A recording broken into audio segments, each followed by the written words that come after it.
Desa Moronge ke tempat pengrajin kerawang yang ada di Desa Moronge. Ayo. Oke. Kerawang merupakan salah satu warisan budaya tak benda yang akan Dalam pembuatan kerawang, alat-alat yang dibutuhkan ada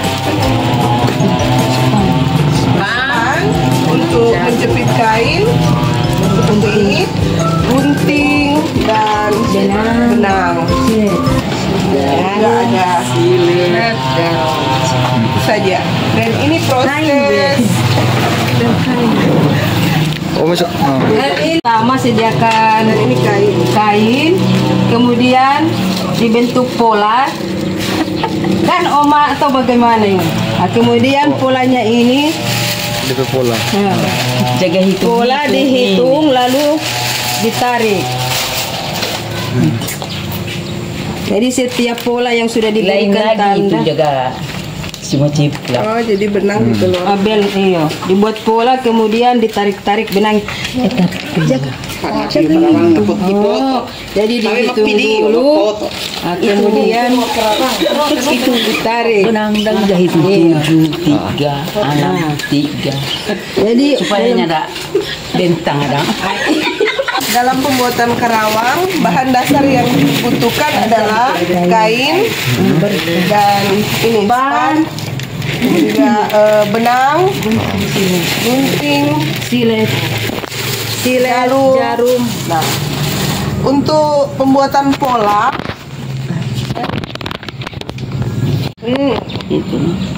Ini adalah pola untuk pola.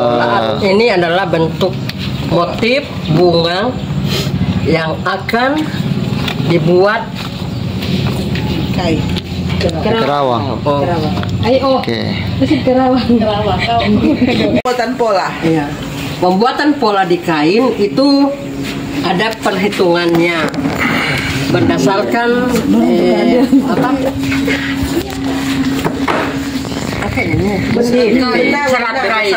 serat kain. Jadi jika kainnya itu lebar, itu 2 atau 3 urat di kain itu yang akan putus, yang ditinggalkan 5 sampai 6.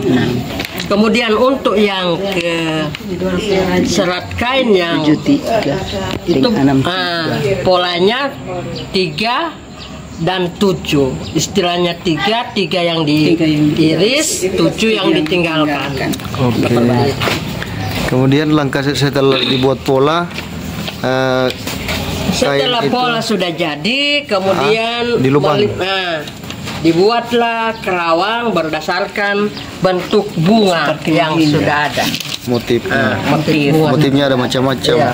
Mesti lagi dihitung. Gitu. Itu cara membaca seperti itu. Ikut bunga pe motif. Pemotif, iya. Jadi memang janda gampang guys untuk bikin ini. Kali DP. Untuk cara ini,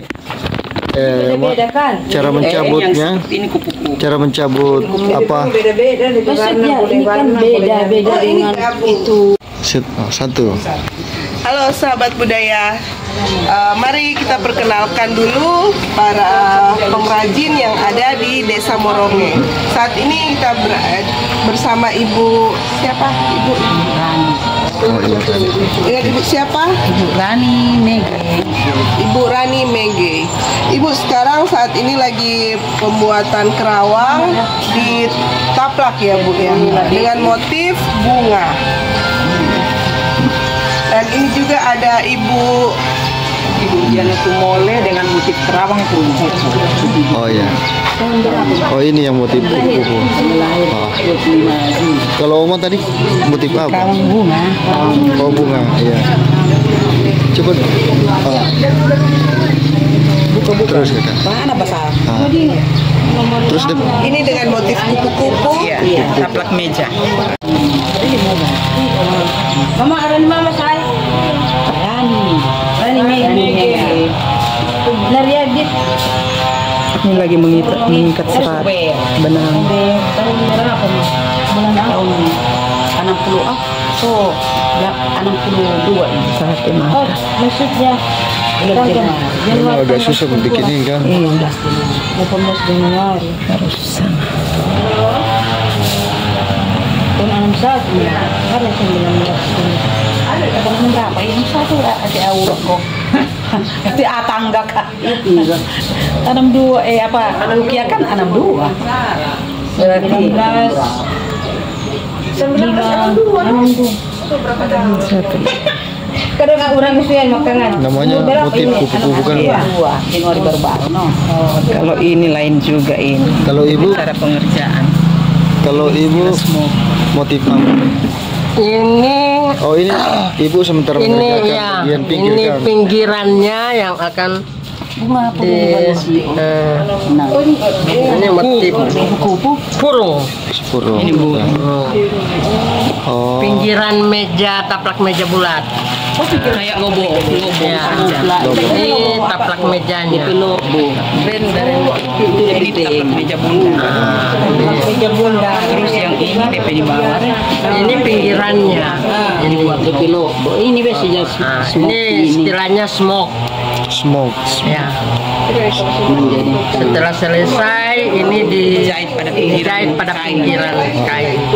Oke. Kalau Oma bagian pertama tadi bagian pengerjaan desain awal. Jadi sebetulnya sahabat budaya, pekerjaan ini ada yang bagian mendesain awal. Kalau Oma memang Oma siapa? Oma Nela. Oma Nela itu tugasnya memang mendesain awal. Bagian cabut-cabut kainnya. Petronella de aranya. Nama. Ibu, karan kami. Oma siapa? Oh, parera na suka. Nah, kalau ibu, Lagi membuat ini motif apa bu? ini bunga pakai benang warna. Oh benang warna. Iya. Taplak meja. Kaca. 8 Juli. Pihak udah sa kena telepon bus provinsi karena pihak na telepon na.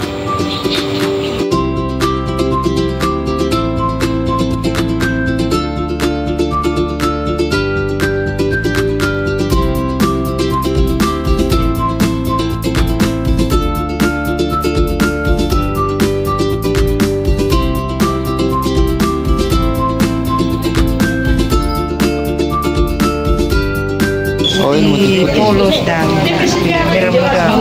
Benang dia yang putih biasa. Rata-rata kalau bahan kain apa bu? Ya kain kawang, kain apa ya ini? Oh kain spray. Iya. Memang khusus Nggak asal-asal kan? khusus kain kawang. Bukan kain sembarangan ya. Iya, so memang ada. Harus kain yang apa? Karakternya yang kuat. Nah, kalau tipis gampang sobek kan? Iya. Apalagi mau digunting kan ini mau dikasih keluar. Iya. Iya. Jadi mesti kain-kain yang agak bagus. Kalau nanti dijual berapa DP harga bu? Kira-kira? Kalau yang begini, ini yang taplak meja yang panjang begini 350.000 memang mahal karena ditengah ini untuk mau jadi sampai selesai butuh berapa hari? Lama. tergantung lagi kalau selalu pegang ya paling 1 bulan sudah lama ini. Iya ya, satu biji. Kalau selalu jaga pegang proses pembuatan. Iya. Paling Untuk 350.000 dengan kesulitan pembuatan ini tidak sepadan guys ya kan? Karena mau iris dulu kan ini masih digunting lagi ini dikasih lepas ini mau gunting baru mau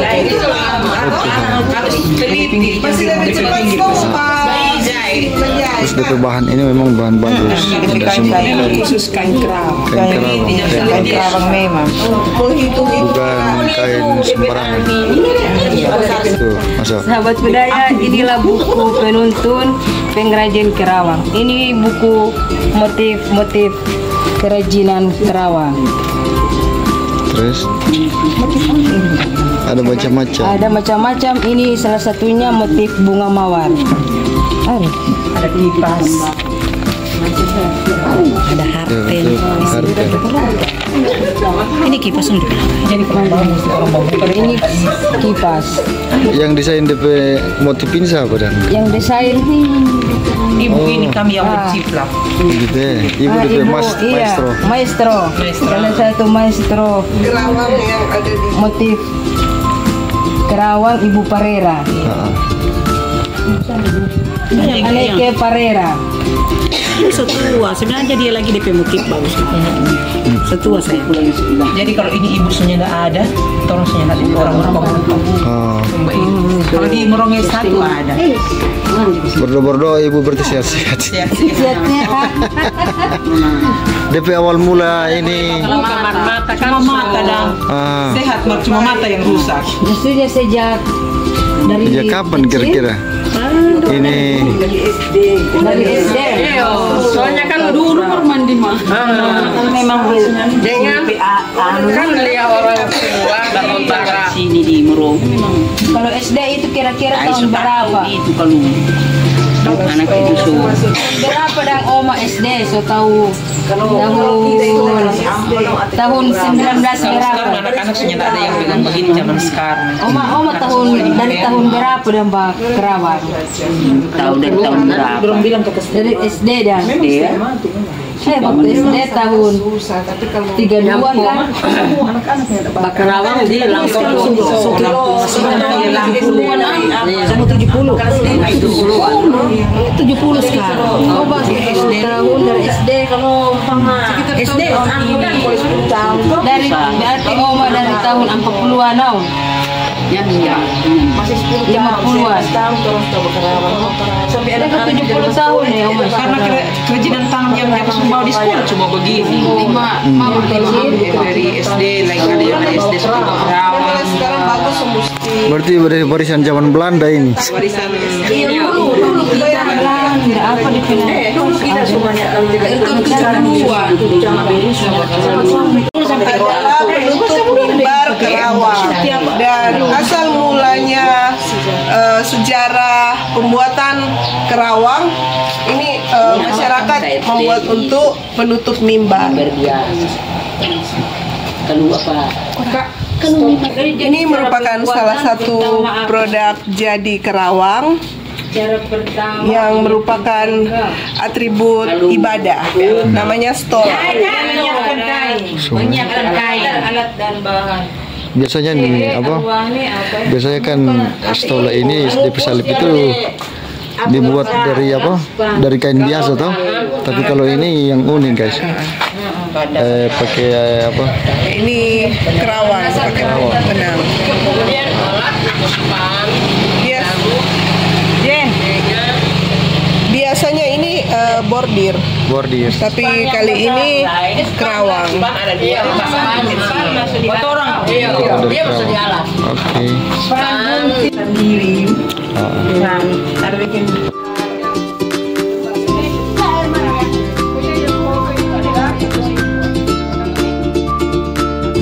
Sahabat budaya, saat ini kita sudah bersama dengan Ibu Sekcam Moronge dengan Ibu Widya Umbeang SE yang akan menjelaskan jenis-jenis kerawang yang ada di Desa Moronge. Silakan Ibu Sekcam. Selamat siang. Hari ini kita ada di wilayah Kecamatan Moronge, khususnya Kabupaten Kepulauan Talaut, Provinsi Sulawesi Utara. Yang lebih spesifiknya kerajinan kerawang di wilayah Kecamatan Moronge ada di 6 desa. Tetapi untuk saat ini kerajinan kerawang ada di Desa Moronge. Untuk itu kami ingin memperkenalkan produk kerajinan kerawang. Pertama, produk kerajinan kerawang ini adalah sebagai perlengkap ibadah, sebagai atribut ibadah yang dipakai biasanya dari sejarah, yaitu tentang penutup mimbar ibadah, kedua stola. Kedua, pelengkap rumah tangga yang ada di wilayah Kecamatan Moronge. Produk yang sekarang ada adalah sandaran sofa,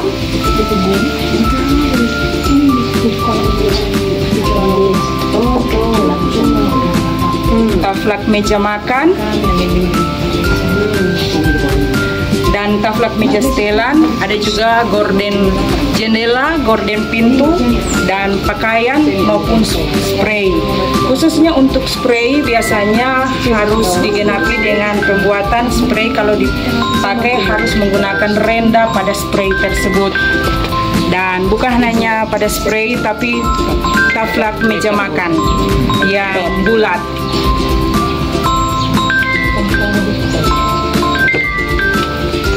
Dan ada juga selain perlengkap rumah tangga, ada sarung bantal kursi, biasanya dipakai untuk di sofa. Dan jenis model-model kerawang biasanya yang ada 3 jenis, yaitu Firkan biasanya yang begini, gigi anjing, dan rendahnya gigi anjing. DP bagian ini. Oke. Pinggirannya. Iya, yang disebut gigi anjing adalah bentuk Pinggiran. seperti ini, pinggirannya. Dan ini merupakan contoh taflak meja luber. Nah, ini Luber. jenis model kerawang adalah luber.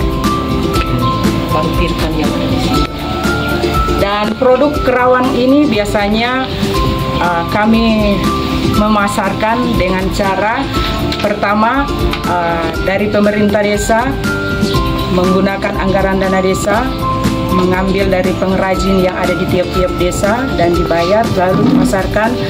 Biasanya kalau ada kegiatan event-event yang ada di wilayah, di kecamatan maupun di desa, di kabupaten, maupun dalam satu agenda kegiatan penting apabila ada kunjungan tamu dari pemerintah pusat, provinsi, dan ke kecamatan dan desa.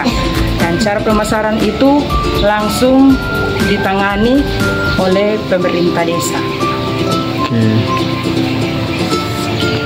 Sekian dan terima kasih.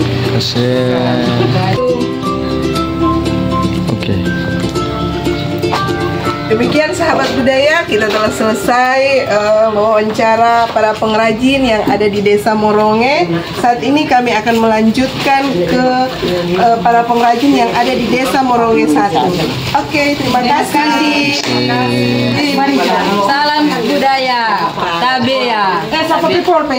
Terima kasih mama-mama, woi-woi. Salam budaya. Terima kasih sudah memberikan informasi, Tuhan memberkati. Tabea, semangat.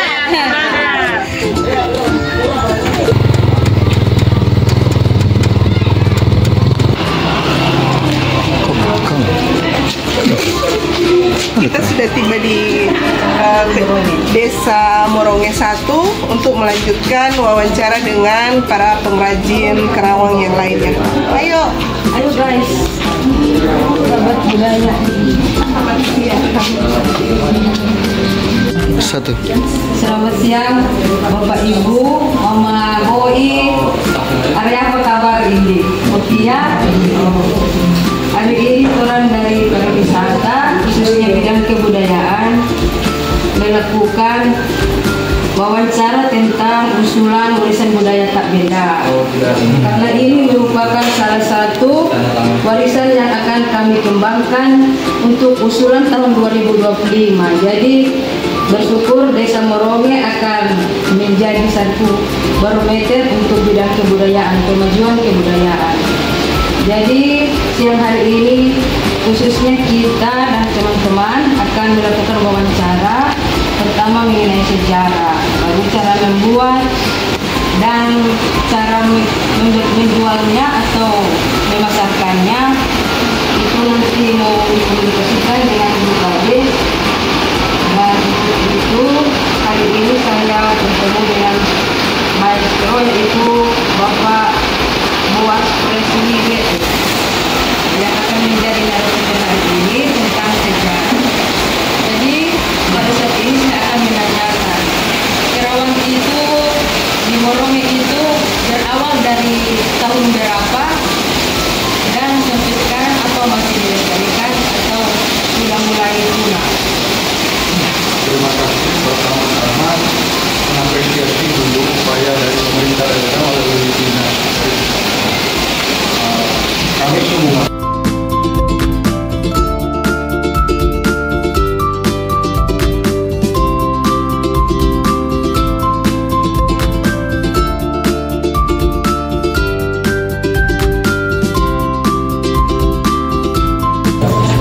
Baiklah sahabat budaya, saat ini kita bersama dengan Bapak Bresli BE yang merupakan narasumber kerajinan kerawang yang ada di Desa Moronge 1. Silakan Bapak untuk menjelaskan asal mula kerajinan kerawang yang ada di Desa Moronge.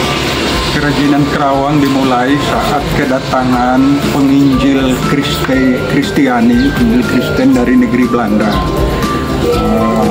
Dalam hal ini pasangan suami istri pemberita Injil Panden Bopenkam dan istrinya Pander Wilde bersama putra mereka datang ke Desa Moronge pada tahun 1892.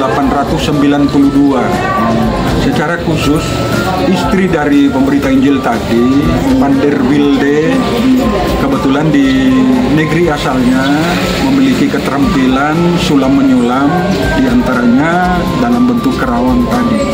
Nah, di awal kedatangan beliau melihat bahwa alat-alat kelengkapan di rumah ibadah, diantaranya penutup meja untuk meletakkan persembahan atau altar persembahan, demikian pula tutup dari mimbar di mana penginjil tadi berkhutbah itu dipakai kain seadanya saja. Oleh sebab itu istri dari penginjil tadi, dalam hal ini Pander Wilde, merasa terpanggil untuk membuat kerawang yang lebih memadai, yang lebih baik, dan motifnya juga lebih Kristiani.